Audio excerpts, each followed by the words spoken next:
I don't know about you, but the first thing I think about in the morning typically isn't politics. But I know someone who does. I never get sick of talking about politics, myself a little bit sometimes. Gabe Fleisher is the 22-year-old University City native who not only wakes up with politics on his mind, but shares his insights with over 47,000 others. However, it's not just his political expertise that gets him in the headlines. It's the fact that he's been doing this since he was 9 years old. How has that evolved? How has your interest evolved over the years? I mean, I think it's definitely, it's deepened. I think it's gotten more serious. I think hopefully, more mature. I started the newsletter when I was 9 years old, so can definitely kind of cringe looking back at some of the earlier editions. I'm proud. While most kids were struggling with multiplication tables, Gabe was already dissecting the political landscape. Inspired by his mom to put his thoughts into writing, he started his very own newsletter, initially just for his family, but as he grew, so did his subscriber list and his exposure. Gabe has been featured in many major outlets because it's not every day that you see a pint-sized pundit. Gabe, you wake up before school to put this together every day. That seems like a lot of work day after day. Why do you keep doing it? I find it's a lot of fun, and I love being able to inform people each and every day, and I love reading people's comments and their info, and it's very interesting. And I mean, how does that feel to be, everybody wants to talk to you? It's definitely fun. I cover politics, 24/7, 365 days a year. And then it definitely feels like every 4 years, suddenly everyone else starts paying attention, and then kind of interest kind of increases. So it's always fun to watch that happen, kind of.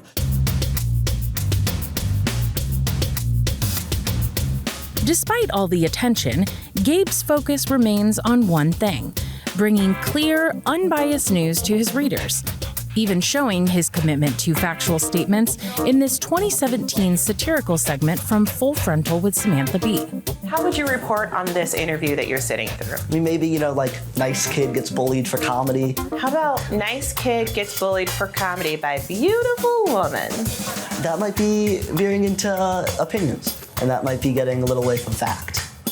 Okay, so my being beautiful is not a fact. In an age of polarized media and sensational headlines, he's committed to keeping Wake Up to Politics a trustworthy source, something he credits to growing up in the Midwest. So I've lived in D.C., about 5 years or so now, and there's not so many, Midwesterners or Missourians or St. Louisans. You always get, somewhat of a quizzical look, like, oh, you're from St. Louis? Like, there's people from there? And I love that. As reporters, you always are kind of taking your personal background with you to your reporting and kind of the people you know and the places you grew up. So having kind of come from a place that wasn't, so homogenous in a lot of different ways, I think does kind of inform, my perspective as a journalist, as someone trying to kind of bring in a variety of different perspectives in my reporting. The nice thing about writing an email newsletter, you hear from your readers all the time. All they have to do to kind of talk to me is click reply, and then it goes right to my inbox. So you get a lot of feedback. But you take seriously what my readers are telling me about my newsletter, about the news climate. And a lot of it is just a reflection of how much I hear from people, how exhausted they are, how depressed they are, how much of what the news they're receiving is just so downbeat and so emotional and just like you're saying, so dramatic, and just so many people feel like there's so many people yelling at them and trying to make them feel a certain way, and a lot of people are just sick of it, and a lot of people are tuning out of politics as a result, even though I think a lot of people believe it's really important to be informed about politics and debate. But more importantly for Gabe is reporting on the things that are working. Wake Up to Politics reminds its readers that Congress does get stuff done, despite their reputation, passing legislation on issues that impact a critical mass of Americans, but may not be as headline-worthy for major news outlets. Pretty impressive considering Gabe is a one-man band. After graduating from Georgetown this past spring, Wake Up to Politics is no longer just a side hobby done from his bedroom. It's his full-time gig, with a paid subscription option to the newsletter that offers more insight into his reporting. And he's open to growing his platform presence in the future, just maybe with a couple more staff members. Do you ever get burnt out? It can be a lot. Especially right now, we're right in the heat of an election cycle. I wouldn't be doing this if I didn't genuinely. Right. I really do love politics. I'm genuinely very fascinated by it.